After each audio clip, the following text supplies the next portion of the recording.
Marcos, el libro de Marcos, capítulo 4, versículo 35. Hace unos días estaba estudiando el libro de Marcos. Es muy interesante, para los que no sepan, Juan Marcos, él era sobrino de Bernabé. El primer viaje misionero con Pablo se lo llevaron, pero al parecer él los abandonó. No sabemos la razón por la que los abandonó, no sabemos si tuvo miedo de enfermarse o tuvo alguna diferencia, pero los abandonó en ese viaje. Y cuando vuelve a haber un segundo viaje, le dice Bernabé a Pablo: oye, voy a llevar a mi sobrino Marcos, y le dice: no lo vas a llevar. Y pelearon, discutieron a tal grado que se separaron. Bernabé se llevó a Juan Marcos y Pablo se fue con Silas y se dividieron. Después, más adelante, el apóstol Pedro, jaló a este muchacho, a este joven, y fue su ayudante. Y el Evangelio de Marcos es considerado el primer evangelio que fue escrito. Y todos creen que fue escrito, o más bien fue dictado, por el apóstol Pedro. Después, más adelante, en la casa de Juan Marcos es donde se cree que fue la comida de la Pascua, la última cena que se le llama. Y este joven, este discípulo, ¿verdad? Más adelante se tornó igual, volvió a ser amigo de Pablo, porque en su última carta, la última carta que escribió Pablo, que fue segunda de Timoteo, ahí le pide a Timoteo que también llame a Marcos para que lo acompañe. Entonces, este es un evangelio muy hermoso, y hay un pasaje que aquí quiero compartir con ustedes. Es un tema que Dios ha hablado mucho en mi corazón. De hecho, estaba el día viernes escuchando una predicación de mis pastores. Dice así, versículo 35, Marcos capítulo 4, versículo 35, dice: al atardecer, Jesús dijo a sus discípulos: crucemos al otro lado del lago. ¿Cuál lago? El mar de Galilea. Algunas versiones dicen mar de Galilea, pero de hecho es un lago. Así que dejaron a las multitudes y salieron con Jesús en la barca, aunque otras barcas lo siguieron. Pronto se desató una tormenta feroz y las olas violentas entraban en la barca, la cual empezó a llenarse de agua. Jesús estaba dormido en la parte posterior de la barca, con la cabeza recostada en una almohada. Los discípulos lo despertaron. Maestro, ¿no te importa que nos ahoguemos?, gritaron. ¿Cómo dice Reina Valera ese versículo? El 38. Maestro, ¿no te importa que perezcamos?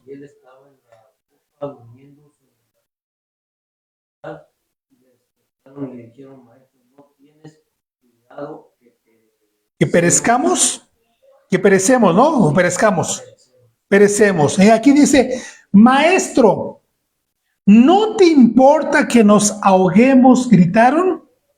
Cuando Jesús se despertó, reprendió al viento y dijo a las olas: silencio, cálmense.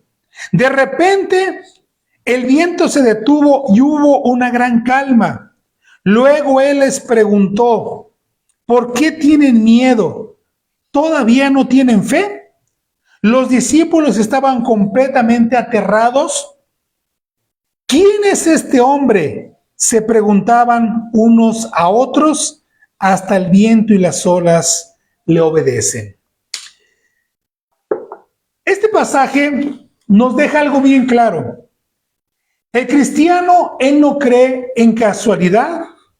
Nosotros no creemos en coincidencia. Nosotros no creemos en azar. Nosotros no creemos en brujería. A un cristiano no le pueden hacer brujería. A un verdadero cristiano no lo pueden embrujar, no lo pueden maldecir. Nosotros creemos una cosa y esta cosa es que Dios tiene el control de todo lo que pasa en nuestra vida. La Biblia cuenta una historia. Jesús estuvo todo el día predicando, todo el día estuvo hablando, haciendo reuniones, haciendo milagros. Y Él le dijo a los discípulos, crucemos al otro lado del lago. Vayamos al otro lado. Él dijo, vamos a llegar allá. Y en ese lapso usted conoce esta historia, muchas veces la ha leído, muchas veces se la han predicado, que Jesús se durmió. Él se durmió. Y de repente vino una gran tempestad, de repente vino una gran olas no eran común, porque ese era un lago. Aquí tenemos nosotros el lago de Chapala. Aunque hay el oleaje, pero nunca se llega a algo tan alto. Pues la Biblia dice que los discípulos, que ellos eran pescadores, porque usted ve que ellos estaban ahí, ellos cuando Jesús los llama, ellos andaban pescando. Y ellos nunca habían visto una tempestad tan grande, tan alta. Y la Biblia dice que Jesús estaba durmiendo y lo primero que van a hacer, este pasaje es regido de 3 preguntas. Una de ellas es, Maestro, ¿no te importa que nos ahoguemos? Gritaron. Dice otras versiones, ¿no te importa que perezcamos? Vea que esa es la pregunta que se nos viene a nuestra mente cuando los problemas vienen a nuestra vida. Cuando las tempestades, aquí es algo interesante. Todo creyente, todo cristiano va a pasar por tempestades. Va a levantarse tempestades en su vida. Esas tempestades es un diagnóstico que usted tiene de una enfermedad incurable, un divorcio, una traición de alguien que usted confiaba, alguien lo defrauda. Todo eso hace parte de la vida de un creyente. Las olas que llegan a nuestra vida.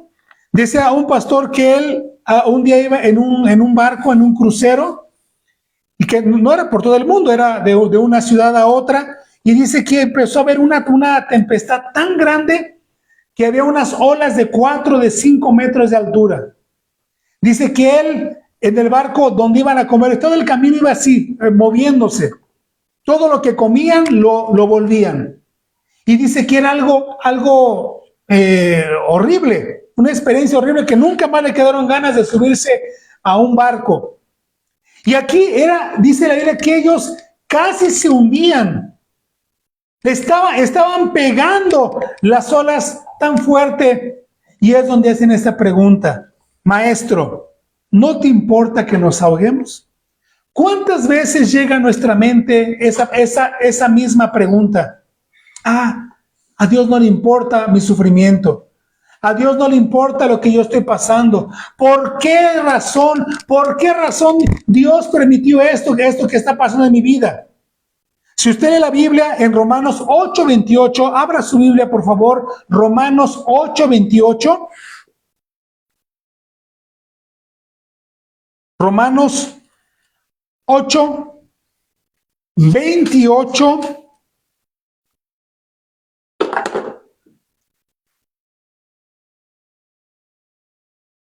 Y sabemos que Dios hace que todas las cosas cooperen para el bien de quienes lo aman y son llamados según el propósito que Él tiene para ellos.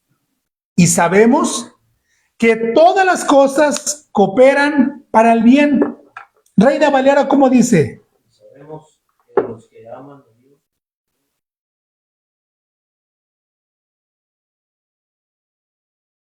a su propósito son llamados. Y sabemos que todas las cosas le ayudan a su bien. Todas las cosas. Por eso, volviendo aquí al tema de Marcos, cuando le dicen, ¿no te importa que nos ahoguemos? O sea, es la pregunta. A veces nosotros sentimos que Dios nos dejó solos. Nosotros sentimos que Dios se olvidó de nosotros. Creemos que Dios las cosas lo toman por sorpresa. Nosotros venimos de una iglesia donde nos hicieron creer que pues usted está muy tranquilo, pero de repente llega Satanás y causa una tragedia. Y Dios no sabía de eso. La pregunta que tenemos que hacernos, ¿será que Dios no sabe todas las cosas? Y yo le digo una cosa, ayer yo estaba estudiando un tema que es la elección incondicional de Dios. La elección incondicional de Dios significa que Dios nos escogió antes de la fundación del mundo. Por ejemplo, hay personas que creen que cuando Jesús murió en la cruz, Él no murió por nadie en específico. Jesús murió por toda la humanidad y quien quiera salvarse, que se salve. O sea, Jesús amó a toda la humanidad, pero no amó a nadie en específico. Y yo he estado estudiando y a mí me queda bien claro que no. Jesús murió por sus escogidos, por los que Él escogió. Una persona me decía, y dice, es que Dios, como sabe todo, Él ya conoce el futuro y Él ya sabía quién iba a creer y quién no iba a creer. Y como Dios ya sabía quién iba a creer, entonces fue a los que Dios escogió. No, tampoco eso. Hay un pasaje que de hecho está en Romanos 8 y Romanos 9, donde dice la Biblia, dice Dios, a Jacob amé y a Esaú aborrecí. Y dice un día un predicador inglés, Charles Spurgeon, que una persona llega y le dice, pastor, yo la verdad no entiendo este pasaje que dice, a Jacob amé, pero a Esaú aborrecí. Dice, yo no entiendo ese pasaje. Y le dice el pastor, señora, efectivamente, yo tampoco entiendo este pasaje. Y le dice, pero bueno, dígame cuál es la parte que usted no entiende. Dice, yo no entiendo, dice la señora, porque dice a Jacob amé y a Esaú aborrecí. Dice, no, yo sí entiendo cuando dice que a Esaú aborrecí. Lo que no entiendo es por qué dice que a Jacob amé. O sea, entiendo una cosa, Dios nos amó antes de conocernos. Dios nos, por ejemplo, hay personas a las que usted conoce y se les hace o le caen bien, pero ya cuando las empieza a conocer bien a profundidad, usted dice, no, esta persona no quiero y no me interesa su amistad. La pregunta que yo le hago, ¿qué cosa hay que Dios no conozca de nosotros? Dios nos conoce mejor que nosotros mismos. Dios lo conoce a usted mejor que usted mismo, mejor que su esposo, mejor que su esposa, mejor que sus hermanos, mejor que sus padres. Y vea que el amor de Dios es incondicional. Hay personas que nosotros conocemos y nos caen bien, pero cuando ya nos hacen cosas para herirnos, decimos, no, ¿sabes qué? No, ya no. Y incluso esa amistad termina después en enemistad. Dejan de ser nuestros amigos y se convierten en nuestros enemigos. ¿Cierto o falso? Ahora, Dios nos ama y nos amó incondicionalmente. Aún sabiendo todas las cosas que nosotros íbamos a hacer, aún sabiendo todas las veces que íbamos a pecar, aún sabiendo todas las veces que nosotros íbamos a fallarle, el amor de Dios es incondicional.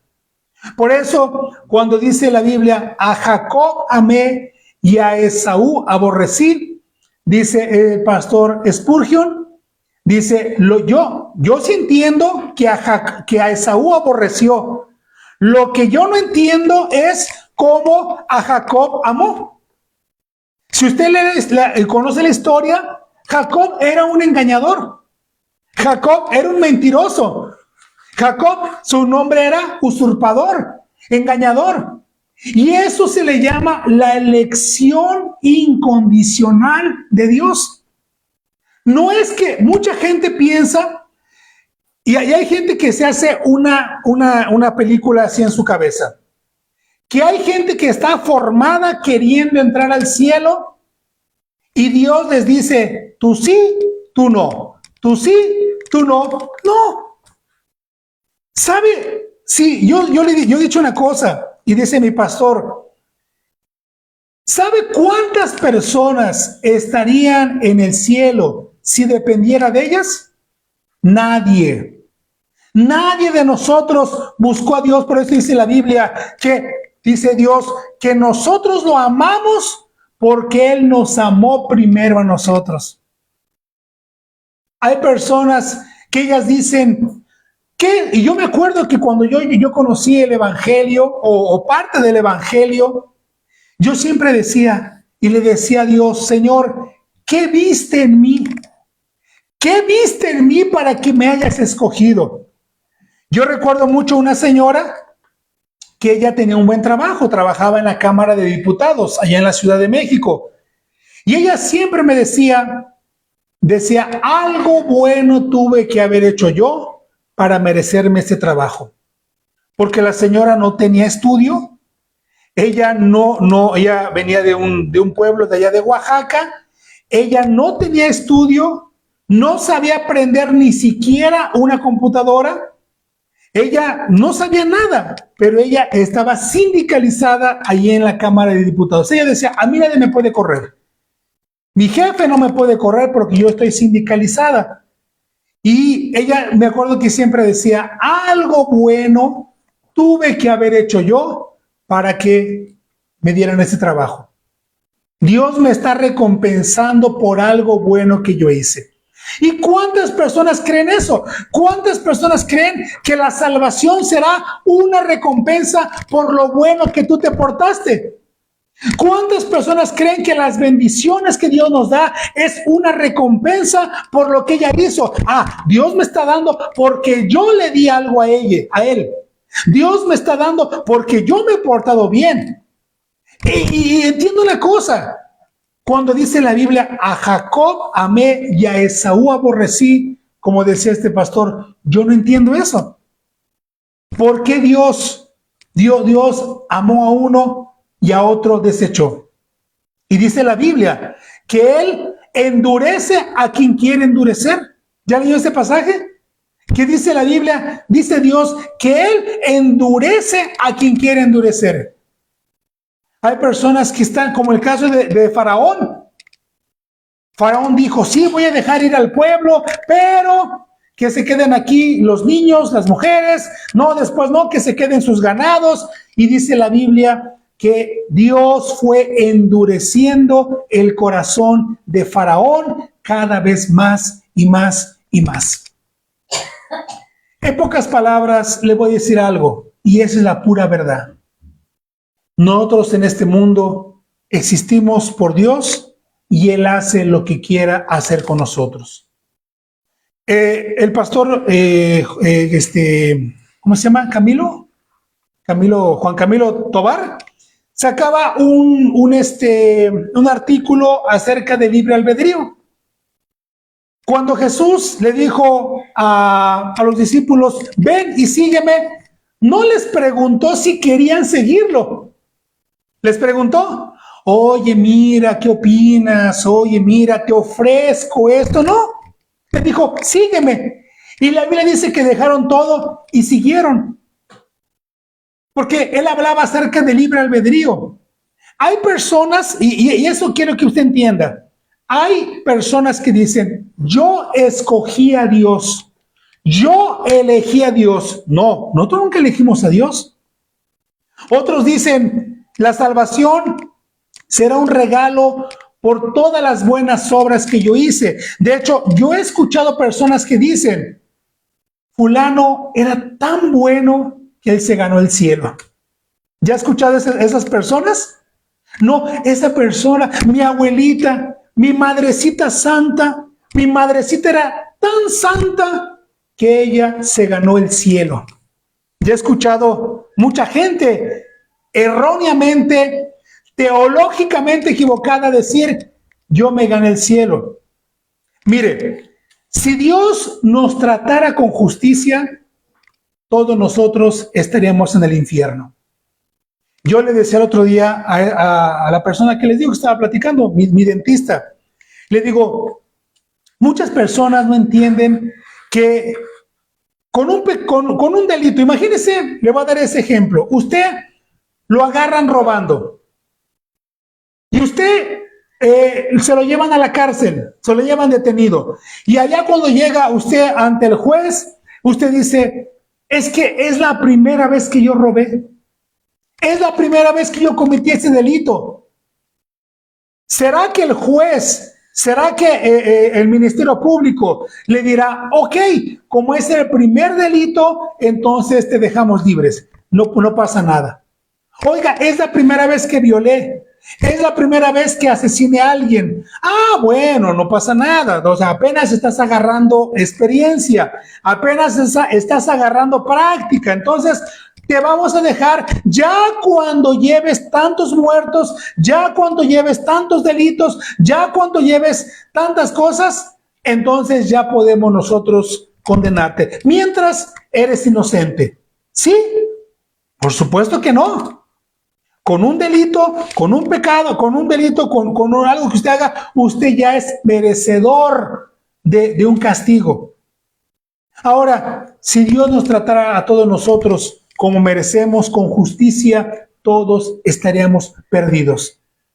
Y es lo que digo, mucha gente dice, yo me gané el cielo, yo me merezco esto, yo ya voy a ir al cielo porque yo me he portado bien, porque yo he hecho tantas cosas buenas, yo me merezco el cielo. Nada de eso. Cuando la Biblia habla de la elección incondicional de Dios, Él nos escogió con un propósito. Y nos escogió, pero no porque hubiera algo bueno en nosotros, sino porque Él tenía un plan con nosotros. No sé si usted ya entendió. Porque yo me acuerdo cuando al principio yo le decía eso, y a mí me enseñaron que si Dios me había llamado a la iglesia, era porque había algo dentro de mí que le había gustado a Dios. Que Dios se había sorprendido de verme algo en mí. Y entonces yo crecí con esa idea de que había algo en mí que le llamaba la atención a Dios. Y por eso es que Dios me había escogido. No, nada de eso. Dios me escogió con un propósito, pero el propósito es de Él. Dios me escogió con un plan, pero el plan es de Él. No es nada en mí. Dice la Biblia que todas nuestras obras, busca ese pasaje por favor, todas, dice, sus obras son como trapos de inmundicia. Está en Isaías, no recuerdo ahorita el pasaje.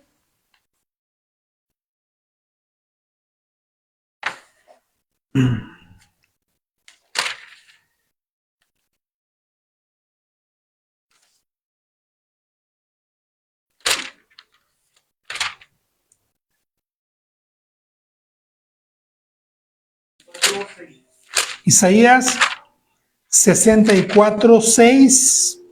Aquí está. Dice en mi versión, estamos todos infectados por el pecado y somos impuros. Cuando mostramos nuestros actos de justicia, no son más que trapos sucios. Imagínense, le voy a dar un ejemplo. Que una persona, esos días vi algo, una escena, y yo me quedo pensando, y ahí es donde más me queda claro la elección incondicional de Dios.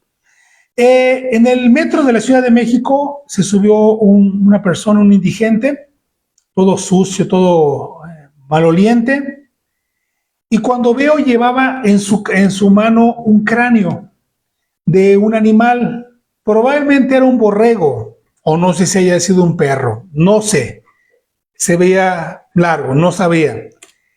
Y él iba agarrando, le iba quitando porque ya estaba así puro esqueleto, y le iba quitando lo poquito que tenía de carne y se lo iba comiendo. Y la gente que estábamos ahí viendo, no nos quedamos viendo así. Lo primero que yo dije, Señor, ten compasión de él, porque no podemos decir otra cosa, ¿verdad? No podemos nosotros ni también decir, se lo merece, sí. Porque un día yo, en otra ocasión, estaba cerca de la Basílica de Guadalupe, de allá de la Ciudad de México, está la delegación. Yo había ido a hacer un trámite y pasé a comer algo y había unos peregrinos, estaban comiendo. Y estaban hablando de Hitler, estaban hablando de fulano. No, sí, seguramente está en el infierno. Se está quemando en el infierno. Y hablando, cuánta misericordia aquí con ustedes. La gente más religiosa, más hipócrita, es la que se complace en mandar a todo mundo al infierno.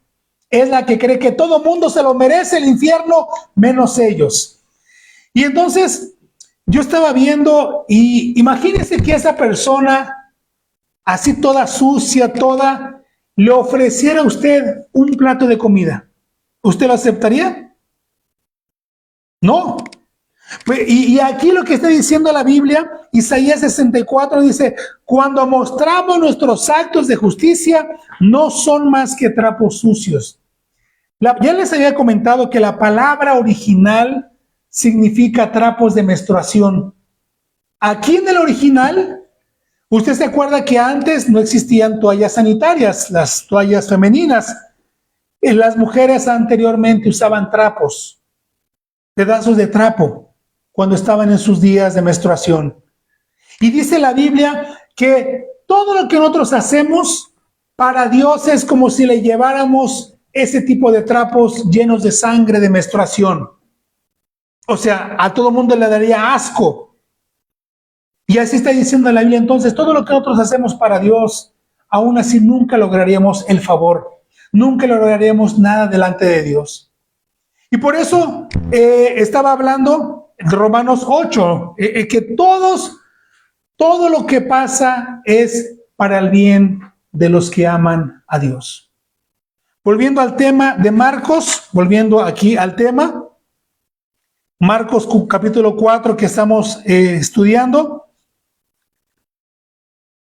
Entonces, que quede bien claro, yo nunca escogí a Dios, Él me escogió a mí.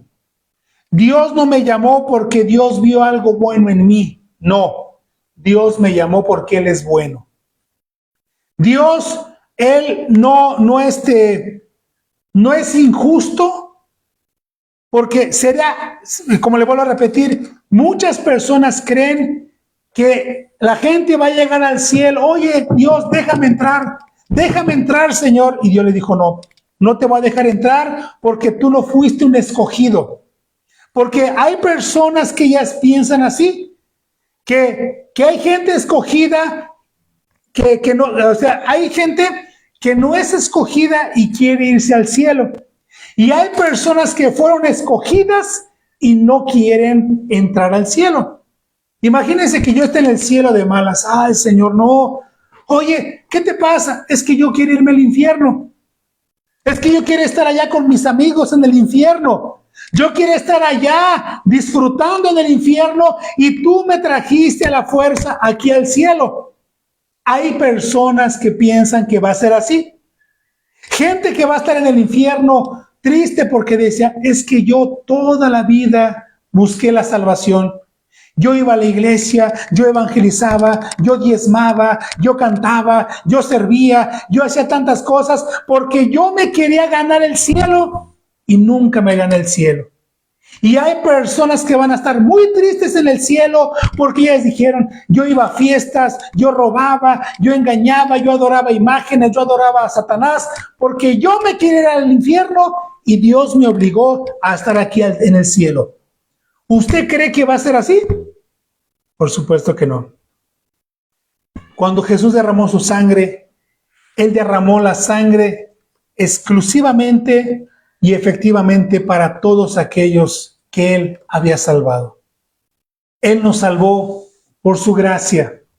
Él nos salvó por su misericordia. Él puso sus ojos a nosotros y aunque Él ya nos conocía Y por eso dice un pastor, Dios no nos amó por nuestros méritos, Dios nos amó a pesar de nuestros deméritos. O sea, no merecíamos nada y aún así nos amó. Decía un predicador, si mi esposa supiera todo lo que pasa en mi mente, si la gente me conociera realmente como yo soy, muchos dejarían de hablarme, muchos dejarían de seguirme. Pero Dios nos conoce aún como nadie. Dios sabe todo lo que hay en nuestro pensamiento. ¿No lo dice Salmo 139? Que aún nosotros no decimos las palabras y Él ya sabe lo que vamos a decir. Nosotros con ver y pensar, nosotros y Dios ya sabe lo que pasa en nuestra cabeza. Y aún así, Él nos escogió.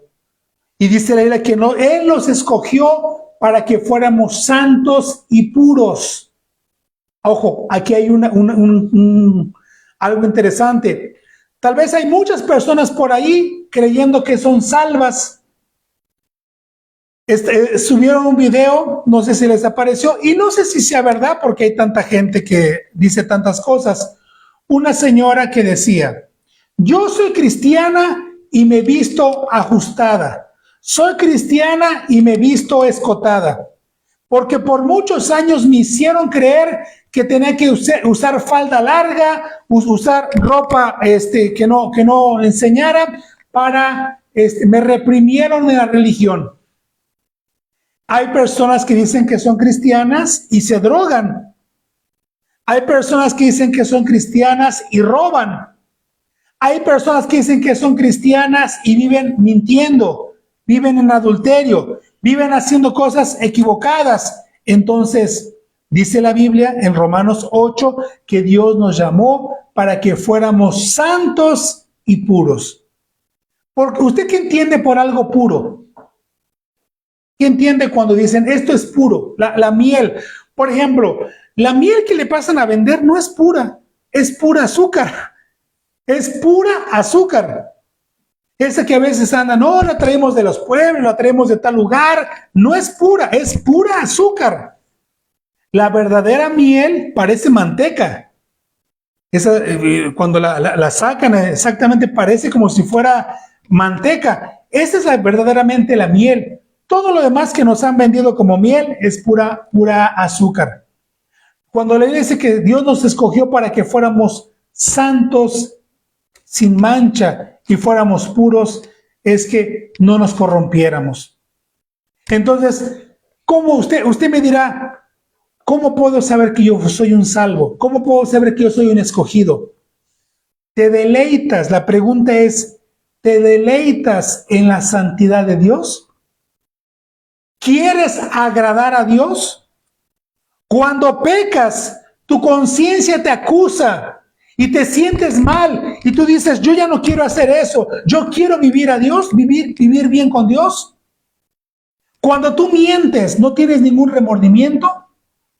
Si tú dices malas palabras, si tú dices groserías, ¿no sientes nada malo? Decir hablar mentiras. Porque yo conozco personas que dicen que son cristianas y son mentirosas hasta no más poder. Pero mienten, hagan de cuenta que ellas hasta se inventan en su mente una escena como si fuera algo tan real. O sea, son expertos en mentir. Entonces, si yo creo que soy salvo, si yo no, yo soy un escogido de Dios. Y si yo le pregunto, ¿por qué usted es un escogido? Usted me dice, porque yo voy a la iglesia cada domingo. Porque yo ya no adoro a la Virgen de Guadalupe. Bueno, está bien. Pero hay personas en el mundo que no adoran a ninguna virgen. Y eso no las hace salvos. Y la pregunta es, la pregunta a alguien que se considera salvo, la pregunta para alguien que cree que es salvo es, ¿cómo está tu relación con Dios? ¿Te duele pecar en contra de Dios? ¿Te sientes mal si ofendes a Dios? ¿O para ti es lo más normal seguir pecando? Ayer agarré un taxi que me dejara ahí en el kilómetro 13 porque había mucho relajo en en la carretera. Y le dije que si me podía llevar. Dijo, no, es que tengo un viaje. Le digo, entonces nada más déjame en el kilómetro 13 y ya me voy caminando. Muchísimo tráfico para llegar. El señor hable y hable, pura vulgaridad. Pura vulgaridad. Estaba enojado porque dice, salió a las 7 de la mañana y se le descompuso su carro. Todo el día se la pasó arreglando, todo el día no tenía dinero. Maldice y maldice. No hubo una palabra que no fuera de maldición. Y yo lo veía lo más normal. Y yo me doy cuenta que hay gente que dice que es cristiana y igual, es muy vulgar, es muy grosera.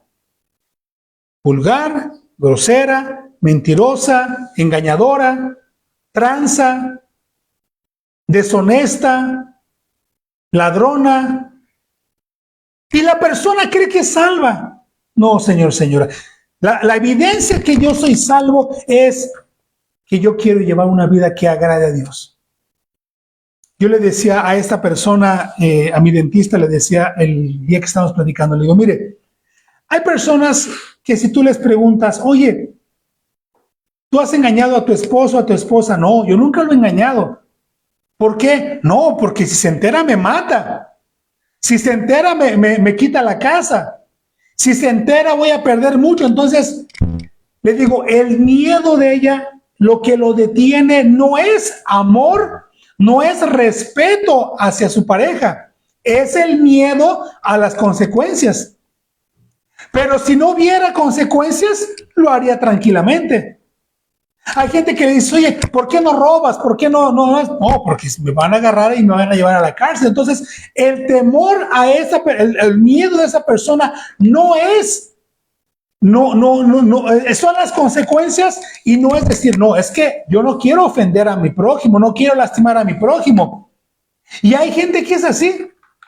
Yo le digo, hay gente que ella no obedece a Dios, no hace las cosas que Dios demanda. O más bien hace por miedo al infierno, pero no por decir, Señor, yo voy a agradarte a ti, yo voy a honrarte a ti, yo voy a ser fiel a ti. Nadie me ve, Señor, pero tú me estás viendo. Nadie sabrá, pero tú lo sabes. Nadie sabrá, pero tú lo estás viendo, entonces yo lo voy a hacer para agradar a ti. Yo voy a quedar bien contigo, Señor. Aunque nadie se entere, aunque nadie sepa, pero yo voy a ser como Job. Recto, temeroso de Dios, íntegro, apartado del mal. Esa es la evidencia que una persona es salva. Si usted tiene esas cualidades, alabe a Dios porque usted es salvo. Pero si no, preocúpese porque entonces usted no tiene su salvación. Para terminar aquí en Marcos capítulo 4, la pregunta es, Maestro, ¿no te importa que nos ahoguemos? Y como leímos en Romanos, todo ayuda para el bien de los que aman a Dios. Dios está al tanto de nuestra vida. Hay algo que yo quiero que usted entienda. Dios tiene el control de todo lo que pasa en este mundo. No en el mundo, en el universo. No hay un centímetro cuadrado de este universo que Dios no pueda decir, esto no es mío. Todo es de Él. Todo es de Él y por eso cantamos, todo es tuyo, autor de la creación. Cuando los discípulos le preguntan, ¿no te importa que nos ahoguemos? Da a entender que a Dios no le importan nuestros problemas. Da a entender, o mucha gente piensa, a Dios no le importa si me quedo sin trabajo. A Dios no le importa que me engañaron. A Dios no le importa que me defraudaron. A Dios no le importa si me quedo sin trabajo. No piense así. Él tiene el control de todo. Porque vea que cuando Jesús se despierta, Él reprende al viento y les dice, y les hace la segunda pregunta. ¿Por qué tienen miedo? Hombres de poca fe. Todavía no tienen fe. ¿Por qué tienen miedo? Y entonces le digo, ese texto rige de 3 preguntas. Número 1, Señor, ¿no te importa que perezcamos? La segunda pregunta, ¿qué hace Dios a nosotros? ¿No tienen fe? ¿No creen en mí? ¿No creen en mi poder? ¿No creen que yo pueda hacer las cosas? Aquí es cuando usted se enfrente a una dificultad, cuando usted se enfrente a un problema, esa es la pregunta que usted tiene que hacer. ¿Será que Dios no puede hacer esto imposible, tornarlo posible? ¿Quién es el Dios que usted cree? ¿cómo es el Dios en el que usted cree? ¿Usted no cree que Dios pueda hacer las cosas? Si usted le detectara una enfermedad incurable, ¿qué haría usted? ¿Se espantaría o usted creería, Señor, yo creo que tú puedes curarme? Y aunque no me cures, Señor, yo seguiré creyendo en ti. Y vea que la tercera pregunta hacen los discípulos. ¿Quién es este hombre? Se preguntaban unos a otros. Hasta el viento y las olas lo obedecen. ¿Quién es este hombre? Y aquí es la pregunta que usted tiene que entender. ¿Quién es este Dios? Para usted, ¿quién es Dios? ¿Quién es este Jesús para usted? Para usted, este Jesús es solamente aquel muñeco que está clavado en una cruz. Para usted, Jesús es solamente aquel hombre pobrecito derrotado. Porque los romanos, cuando se les presentó el evangelio, ellos era inconcebible que un Dios todopoderoso hubiera sido derrotado en una cruz, hubiera terminado muerto en una cruz. Pero para nosotros, cuando a mí me preguntan quién es Jesús, para mí es mi Señor y mi Salvador. Para mí Él es el dueño de mi vida. Jesús es todo lo que en el Antiguo Testamento. Jesús es el maná. Jesús es el agua que sale de la roca. Jesús es el tabernáculo. Jesús era el asta que estaba, la serpiente de bronce. Jesús es todo lo que el Antiguo Testamento revelaba, el alfa y el omega, el principio y el fin. Jesús, Él dijo, yo soy la vida, yo soy el alfa y el omega. Él es todo para nosotros. Aquí hay algo que yo quiero que usted invitarlo a que usted se sumerja en la Biblia, usted se aprofundice en la palabra de Dios para que usted realmente conozca a Dios. Por eso Job decía, yo de oídos te conocía, pero ahora mis ojos te ven. Job dijo, ahora yo sé quién es mi Dios. Ahora yo lo conozco. Ahora yo sé quién es mi Dios. Él estaba seguro, convencido que Él no nos iba a dejar hundirse. Cuando usted conoce a Dios, usted está tranquilo. Lo único que tenemos que hacer es dejar todo en las manos de Él. Seguir nuestra vida, trabajando. Por ejemplo, hoy usted va a vender, va a preparar todo. Señor, yo voy a hacer mi parte. Y lo demás lo dejo en ti. Yo confío en ti. Entonces, si hay algo que tenemos que entender, número uno, para finalizar, nada pasa por casualidad. Todo coopera para el bien de los que aman a Dios. Todo coopera para el bien de los que aman a Dios. Esa es una tranquilidad que me da, que yo sé que nada pasa sin que Dios no lo supiera. Yo no me imagino a Dios en el cielo llegar, los ángeles corriendo, tocando su puerta. Señor, ¿ya viste lo que pasó? Un terremoto acaba de suceder. Y Dios, ¿cómo? Y nadie me avisó. Una guerra, una pandemia, una tragedia. ¿Qué dice la Biblia? Que hasta la muerte es algo agradable a los ojos del Señor, la muerte de sus santos. Todo lo que pasa, Dios ya lo sabía. Todo lo que pasa, Dios ya lo sabe. Oye, Señor, es que fíjate qué pasó esto. Señor, yo ya lo sabía. ¿Y por qué no detuviste? ¿Por qué no impediste que esto pasara? ¿Por qué, Señor, no me libraste?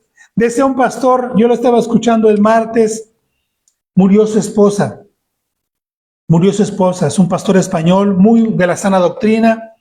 Muere su esposa y dice que fue entre semana. Y usted sabe que los primeros días son los más difíciles, ¿verdad? Ya cuando ya empieza a caer el 20, que ya la persona ya no va a estar. Porque un día, 2 días todavía, pues la persona no asimila. Pero cuando ya nos damos cuenta que la persona ya no va a estar con nosotros, es cuando ya cae.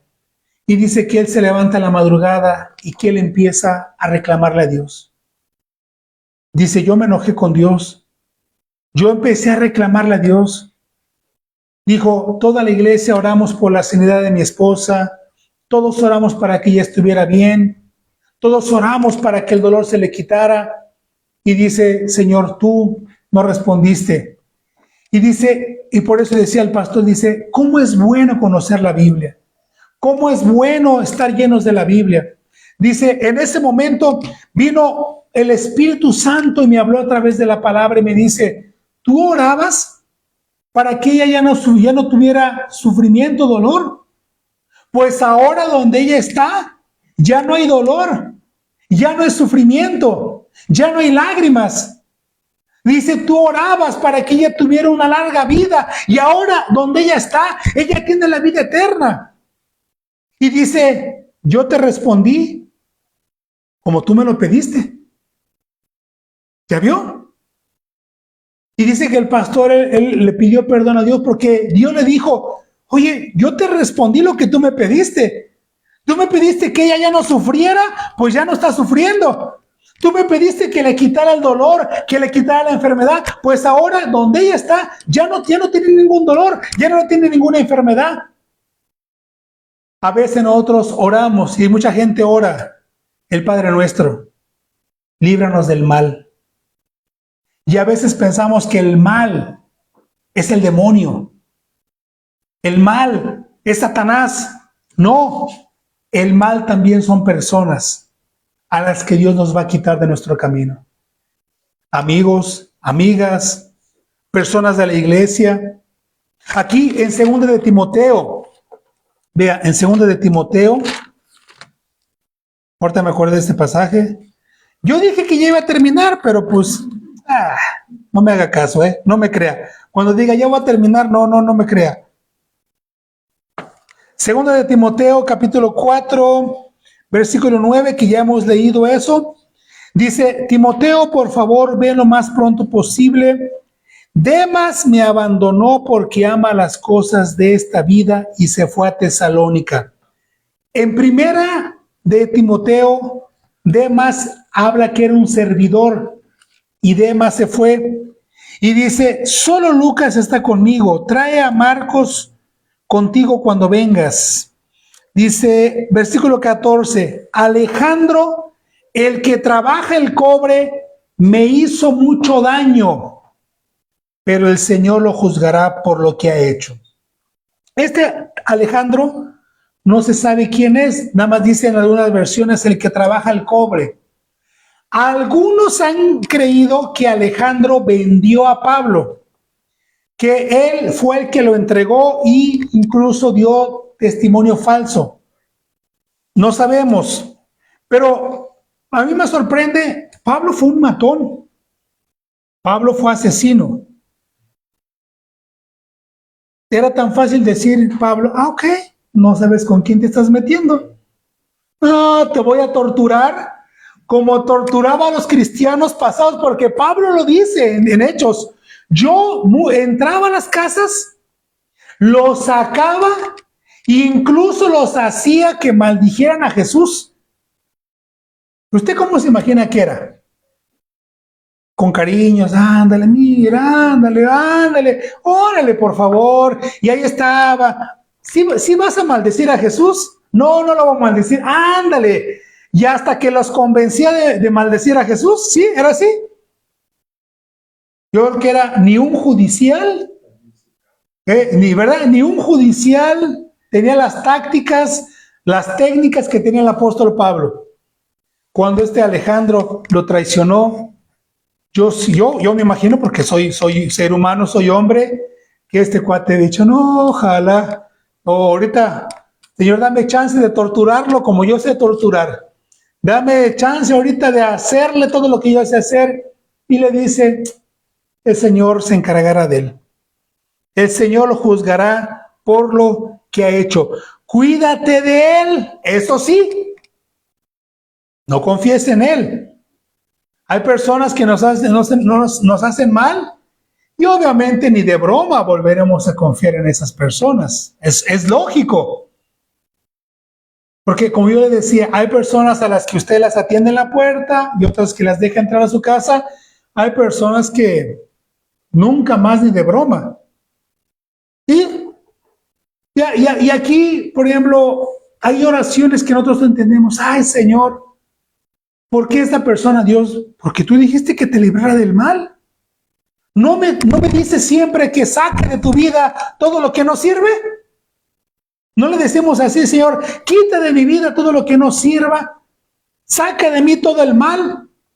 Y a veces ese mal no está en nosotros, a veces ese mal está afuera. Y por eso decía este pastor que él estaba enojado con Dios. Dice, yo estaba muy enojado.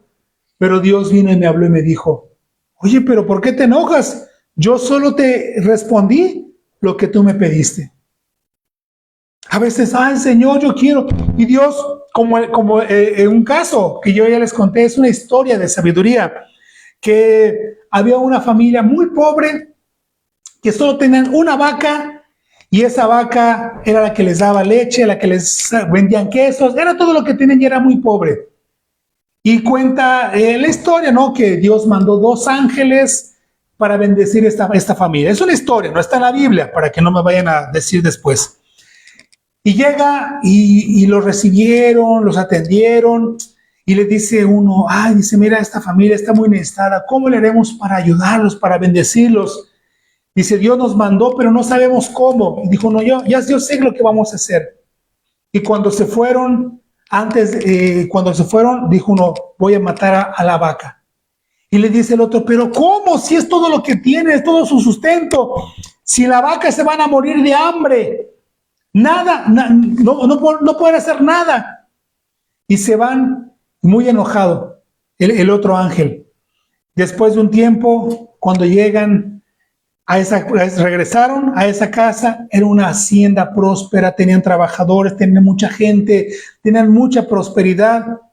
Y se sorprende el otro ángel y llega y le dice, oiga, hace tiempo vinimos, ustedes nos recibieron, dice, pero en aquel entonces eran muy pobres económicamente. ¿Qué pasó? ¿Qué sucedió? Y le dice, es que nosotros tenemos una vaca y esa vaca era todo nuestro sustento. Pero cuando esa vaca se nos murió, nosotros dijimos, ¿qué haremos? Nosotros o nos dejamos morir o hacemos algo. Dice que empezaron a sembrar, empezaron a hacer tantas cosas. O sea, no sabían todo lo que podían hacer hasta que hasta que perdieron la vaca. Y a veces Dios nos va a quitar cosas porque Dios va a decir, es que mira, no puedes hacer otras cosas porque tienes esta vaca y esta vaca te la voy a quitar. En pocas palabras, yo me quedo con este pasaje de Romanos 8. Todo ayuda para el bien de los que aman a Dios. Todo ayuda al bien. Todo es todo.